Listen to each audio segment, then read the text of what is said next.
Hi guys, ഇപ്പോൾ നമ്മളിന്ന് discuss ചെയ്യാൻ പോകുന്നത് പൊളിറ്റി ആൻഡ് ഗവേണൻസിൻ്റെ സെക്കൻഡ് പാർട്ടാണ്. ഫസ്റ്റ് പാർട്ട് അപ്ലോഡ് ചെയ്തിട്ടുണ്ട്. ഇപ്പോൾ സെക്കൻഡ് പാർട്ടിൽ ഒരു 30 ക്വസ്റ്റ്യൻസ് ആണ് നമ്മൾ ഡിസ്കസ് ചെയ്യാൻ പോകുന്നത്. എടുക്കുന്നത് ഒലീവ് ബോർഡിൽ നിന്നുള്ള ക്വസ്റ്റ്യൻസ് ആണ്. The constitution of which among the following country was directive principle of state policy borrowed? എവിടെ നിന്നാണ് നമ്മുടെ DPSP അല്ലെങ്കിൽ directive principles of state policy borrow ചെയ്തിട്ടുള്ളത്? അയർലാൻഡിൽ നിന്നാണ് നമ്മൾ ഇന്ത്യയിലേക്ക് കടമെടുത്തിട്ടുള്ളത്. ഐറിഷ് കോൺസ്റ്റിറ്റ്യൂഷനിൽ നിന്നാണ് DPSP എടുത്തിട്ടുള്ളത്. Second question, which among the following erstwhile princely state was integrated with India by means of referendum use ചെയ്ത് ഇന്ത്യയിലേക്ക് ചേർന്ന നാട്ടുരാജ്യം, പ്രിൻസ്ലി സ്റ്റേറ്റ് മീൻസ് നാട്ടുരാജ്യം ഏതായിരുന്നു എന്നാണ് ചോദിച്ചിരിക്കുന്നത്. അത് ജുനഗഡാണ് ഇന്ത്യയിലേക്ക് റെഫറൻഡം വഴി ചേർന്നത്. Which among the following is referred to as Magna Carta of India? ഇന്ത്യയുടെ മാഗ്ന കാർട്ട എന്നറിയപ്പെടുന്ന ഏതാണ്? ഫണ്ടമെൻ്റൽ റൈറ്റ്സിനെയാണ് ഇന്ത്യയുടെ മാഗ്ന കാർട്ട എന്നറിയപ്പെടുന്നത്. Fourth question, election to which of the following office is conducted in open ballot system? Open ballot സിസ്റ്റത്തിൽ ഏത് ഓഫീസിലേക്കുള്ള ഇലക്ഷനാണ് നടക്കുന്നത്? മെമ്പർ ഓഫ് രാജ്യസഭയിലേക്കുള്ള ഇലക്ഷൻ ഓപ്പൺ ബാലറ്റ് സിസ്റ്റം വഴിയാണ് നടക്കുന്നത്. അഞ്ചാമത്തെ question, which among the following north eastern state has more than one Rajya Sabha? ഒരു രാജ്യസഭ സീറ്റിൽ കൂടുതലുള്ള നോർത്ത് ഈസ്റ്റേൺ സ്റ്റേറ്റ് ഇതിലേതാണെന്നാണ് ചോദിച്ചിരിക്കുന്നത്. ആസാമാണ് ഒന്നിൽ കൂടുതൽ രാജ്യസഭാ സീറ്റുള്ള നോർത്ത് ഈസ്റ്റേൺ സ്റ്റേറ്റ്. 7 രാജ്യസഭാ സീറ്റാണുള്ളത്. അതുപോലെ തന്നെ 14 ലോക്സഭാ സീറ്റും ആസാമിനുണ്ട്. ആസാമിന് 7 രാജ്യസഭാ സീറ്റും 14 Lok Sabha സീറ്റുമാണുള്ളത്. What percentage of the total strength is needed to constitute a sitting of House of Parliament? Parliament ഹൗസിൻ്റെ സിറ്റിംഗ് വേണമെങ്കിൽ എത്ര ടോട്ടൽ പെർസെൻറ്റേജ് ഓഫ് സ്ട്രെങ്ത് അവിടെ ഉണ്ടാവണം? 10% സ്ട്രെങ്ത് ഉണ്ടാവണം. The quorum to constitute a meeting of house is 1/10 of the total strength of house. Total ഹൗസിൻ്റെ സ്ട്രെങ്തിൻ്റെ 1/10 ആൾക്കാരുടെ presence ഉണ്ടെങ്കിൽ ആ ഒരു കോറം ഫില്ല് ചെയ്യാൻ പറ്റുമെങ്കിൽ നമുക്ക് എന്ത് ചെയ്യാൻ പറ്റും? ആ ഒരു മീറ്റിംഗ് മുമ്പോട്ട് കൊണ്ടുപോകാൻ പറ്റും.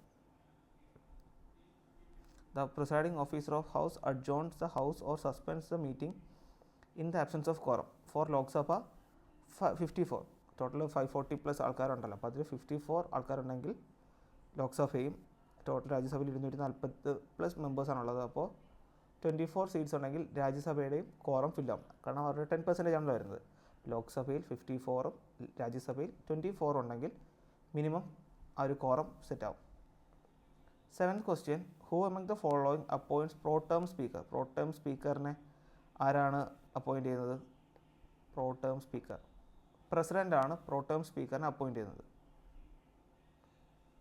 What is the maximum age limit to be a member of UPSC? Union public service കമ്മീഷൻ്റെ മാക്സിമം ഏജ് ലിമിറ്റ് എത്രയാണ്? 65 ഇയേഴ്സാണ് UPSCയുടെ മാക്സിമം ഏജ് ലിമിറ്റ് എന്ന് പറയുന്നത്. Ninth question, which among the following bill must be passed by special majority in parliament? പാർലമെൻറ്റിൽ ഒരു bill പാസ്സാക്കണമെങ്കിൽ ആ special majority എത്ര ആയിരിക്കണം?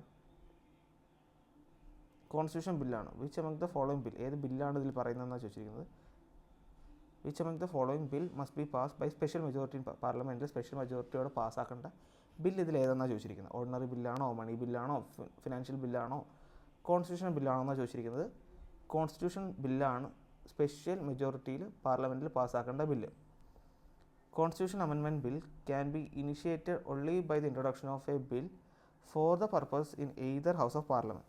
The bill must be passed in each house by a special majority, that is a majority that is more than 50% of the total membership of house and A majority of 2/3 of the members of the house presenting and voting. Minimum 50% ആൾക്കാരുടെ support ഉണ്ടാവണം. അതുപോലെ തന്നെ present ആയിട്ടുള്ള ആൾക്കാരുടെ 2/3 support ഉണ്ടാവണം. Tenth question, what is the term for a member of state legislative council? ഒരു state legislative കൗൺസിലിൻ്റെ അല്ലെങ്കിൽ ആ മെമ്പറിൻ്റെ ടേം എത്രയാണെന്ന് ചോദിച്ചിരിക്കുന്നത്. 6 ഇയേഴ്സ് ആണ് വാലിഡിറ്റി വരുന്നത്. 11th question, resignation of speaker of Lok Sabha must be addressed to who among the following? സ്പീക്കറിൻ്റെ resignation ആരെയാണ് അറിയിക്കേണ്ടത്? സ്പീക്കറിൻ്റെ തൊട്ടടുത്തുള്ള ഡെപ്യൂട്ടി സ്പീക്കറിനാണ് ആ റെസിഗ്നേഷൻ ലെറ്റർ കൊടുക്കേണ്ടത്. Speaker remains in office during the life of Lok Sabha. However he has to vacate his office earlier in any of the following 3 cases. ഈ 3 case ഒന്നാലാണ് സ്പീക്കറിന് നേരത്തെ ഇറങ്ങേണ്ടി വരുന്നത്.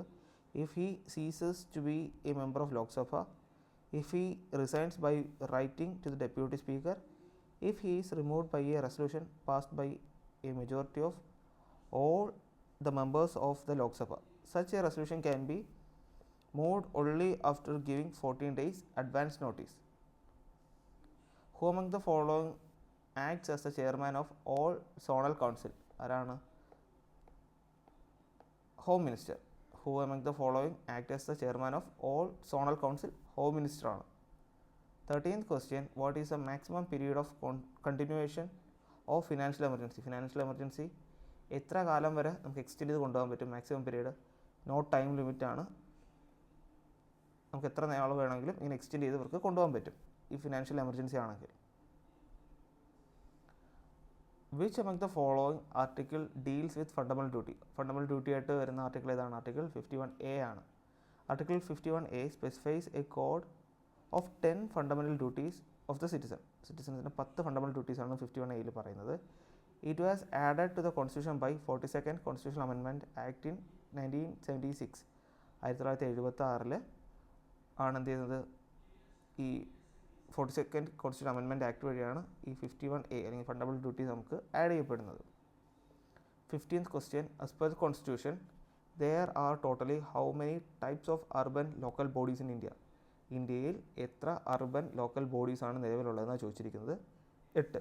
There are 8 types of urban local governments in India. Municipal corporation, municipality, notified area committee, town area committee, cantonment board, township, port trust, അതുപോലെ തന്നെ special purpose agency. ഇങ്ങനെ 8 തരത്തിലുള്ള urban local ഗവൺമെൻറ്റാണ് ഇന്ത്യയിലുള്ളത്. ഏതൊക്കെയാണ്? Municipal corporation, municipality, notified area committee, town area committee, cantonment board, township, port trust, അതുപോലെ തന്നെ special purpose agency. 16th question, which among the following was the first state to be formed after independence? ഇൻഡിപെൻഡൻസിന് ശേഷം ആദ്യമായി നിലവിൽ വരുന്ന state ഏതെന്നാണ് ചോദിച്ചിരിക്കുന്നത്. അത് ആന്ധ്രയാണ്. ഒക്ടോബർ 1953 ഫസ്റ്റ് ലിംഗ്വിസ്റ്റിക് സ്റ്റേറ്റ് ആയിട്ട് അല്ലെങ്കിൽ ഭാഷാടിസ്ഥാനത്തിൽ ഡിവൈഡ് ചെയ്യുന്ന സ്റ്റേറ്റ് ആയിട്ട് ആന്ധ്ര വരുന്നത്.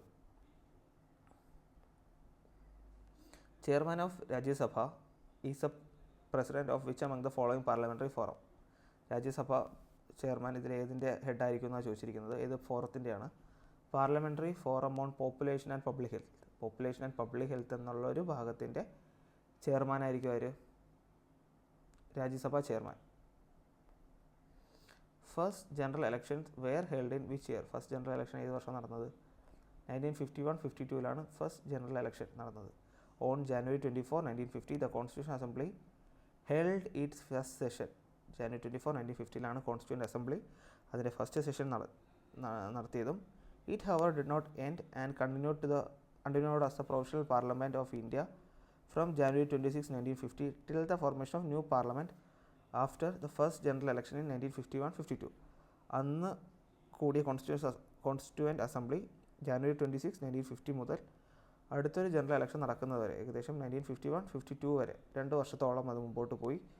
The provisional parliament cease to exist on April 17, 1952. അങ്ങനെ ഒരു പ്രൊവിഷണൽ ആയിട്ടുള്ള ഗവൺമെൻറ് വന്നത് April 17, 1952 ആണ്. The first elected parliament with the 2 houses came into being in May 1952.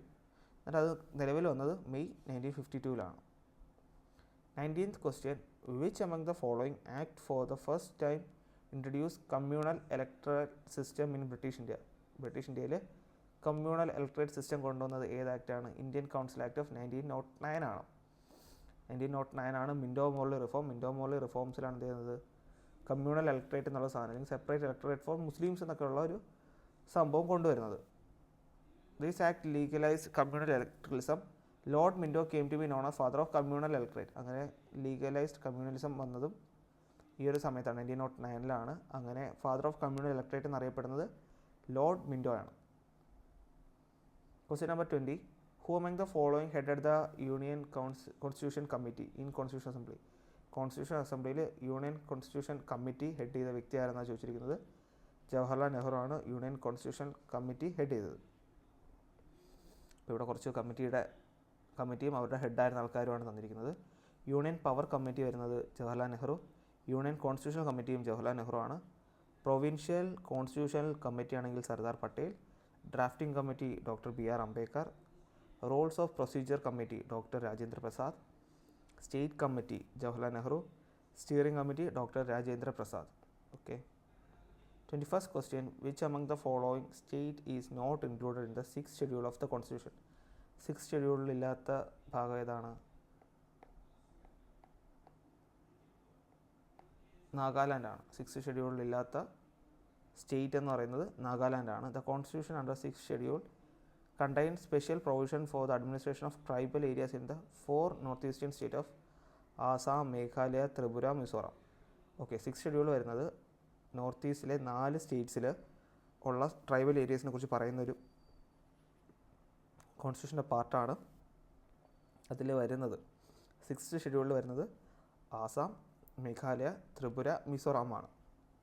Part 10 of the constitution envisages a special system of administration for certain areas designated as scheduled areas and scheduled tribe. Part 10ലാണ് ഈ പറഞ്ഞ schedule areas, schedule ട്രൈബ്സിന് വേണ്ടിയുള്ള കുറച്ച് സ്പെഷ്യലായിട്ടുള്ള കാര്യങ്ങളും അവർക്ക് വേണ്ടിയുള്ള കുറച്ച് റൂൾസും റെഗുലേഷൻസിനെ കുറിച്ചൊക്കെ പറയുന്നത്. അപ്പോൾ നമ്മുടെ ക്വസ്റ്റ്യൻ ഇതാണ്, 6th ഷെഡ്യൂളിൽ വരാത്തത് ഇതിൽ ഏതാണെന്നാണ് ചോദിച്ചിരിക്കുന്നത്. അപ്പോൾ വരാത്തത് നാഗാലാൻഡും വരുന്നത് ആസാം, മേഘാലയ, ത്രിപുര, മിസോറാം എന്നുള്ള 4 സ്റ്റേറ്റ്സുമാണ്. 22nd question, which among the following is the highest law officer of India? ഇന്ത്യയുടെ ഹയസ്റ്റ് ലോ ഓഫീസർ ആരാണ്? അറ്റോർണി ജനറൽ ഓഫ് ഇന്ത്യ ആണ് ഹയസ്റ്റ് ലോ ഓഫീസർ. ദ കോൺസ്റ്റിറ്റ്യൂഷനിൽ article 76 has provided for the office of attorney general for India. ഇന്ത്യക്ക് attorney general എന്നൊരു post വേണമെന്ന് കോൺസ്റ്റിറ്റ്യൂഷനിലെ article 76 ആണ് പറയുന്നത്. അടുത്തത് 23ാമത്തെ question, which among the following state has adopted English as the official language? English official language ഉള്ള states ഏതൊക്കെയാണെന്ന് ചോദിച്ചിരിക്കുന്നത്. അപ്പോൾ ഇവിടെ തന്നിരിക്കുന്ന 3 സ്റ്റേറ്റ്സിൻ്റെ ഒഫീഷ്യൽ ലാംഗ്വേജ് ഇംഗ്ലീഷാണ്. അരുണാചൽ പ്രദേശ്, മേഘാലയ, നാഗാലാൻഡ്. അരുണാചൽ പ്രദേശ്, മേഘാലയ, നാഗാലാൻഡ് 3 സ്റ്റേറ്റ്സിൻ്റെയും ഒഫീഷ്യൽ ലാംഗ്വേജ് എന്ന് പറയുന്നത് ഇംഗ്ലീഷാണ്. 24th question, who was the chairman of first finance commission? First finance കമ്മീഷൻ്റെ ചെയർമാൻ ആരായിരുന്നു? KC നിയോഗി ആയിരുന്നു. First finance commission was constituted in the year 1951. KC Niyogi was the chairman of the commission. Okay. 25th question, what is the minimum age required to be the member of Lok Sabha? ലോക്സഭയുടെ member ആവണമെങ്കിൽ വേണ്ട minimum age എത്രയെന്നാണ് ചോദിച്ചിരിക്കുന്നത്. 25 years ആണ് age വരേണ്ടത്. അടുത്തത് 26th question, which among the following committee of British India recommended separation of railway budget from the general budget? Railway budget general ബഡ്ജറ്റിൽ നിന്ന് separate ചെയ്യണമെന്ന് പറഞ്ഞ കമ്മിറ്റി ആരുടേതായിരുന്നു? AC വർത്ത് കമ്മിറ്റിയാണ്. അക്വർത്ത് കമ്മിറ്റി. AC വർത്ത് അല്ലെങ്കിൽ അക്വർത്ത്, AC വർത്ത് എന്നല്ല, Acworth എന്നാണ് വായിക്കുന്നത്. അക്വർത്ത് കമ്മിറ്റിയാണ് അല്ലെ, അക്വർത്ത് കമ്മീഷനാണ് എന്ത് റെയിൽവേ ബഡ്ജറ്റും ജനറൽ ബഡ്ജറ്റും 2 സെപ്പറേറ്റ് ബഡ്ജറ്റായിട്ട് വേണമെന്ന് റെക്കമെൻഡ് ചെയ്തത്. The railway budget was separated from the general budget in 1921 on the recommendation of the Acworth committee. The constitution refers to the budget as the annual financial statement. In other words, the term budget has now here been used in the constitution. It is a popular name of the annual financial statement that has been dealt with the article 112 in the constitution. 27th question, who was the first speaker of Lok Sabha? Lok Sabhയിലെ first speaker ആരായിരുന്നു? GV Mavalankar ആയിരുന്നു. GV Mavalankar was the first speaker of Lok Sabha from 1952 to 56.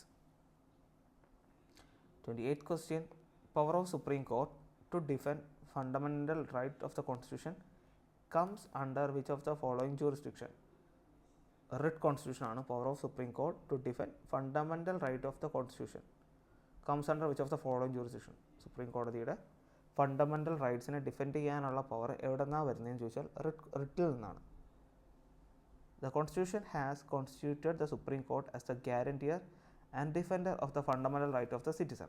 The Supreme Court is empowered to issue writ including habeas corpus, mandamus, prohibition, quo warranto, certiorari for the enforcement of the fundamental rights of an aggrieved citizen. It is referred to as writ jurisdiction.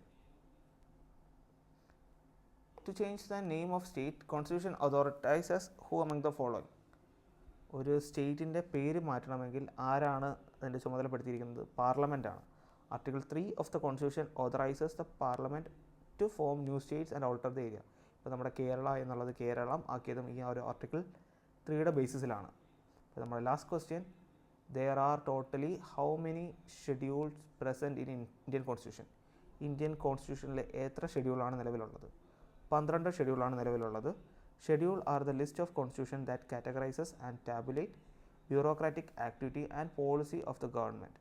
There are totally 12 schedules in Indian Constitution. Original Constitution has 8 schedules and the remaining 4 was added through amendments. ആദ്യം constitution ഉണ്ടായപ്പോൾ 8 ഷെഡ്യൂൾസാണ് ഉണ്ടായിരുന്നത്, പിന്നെയുള്ള 4 പിന്നെ add ചെയ്തതാണ്. അപ്പോൾ total നിലവിൽ 12 ഷെഡ്യൂളാണ് നമുക്ക് Indian കോൺസ്റ്റിറ്റ്യൂഷനിലുള്ളത്.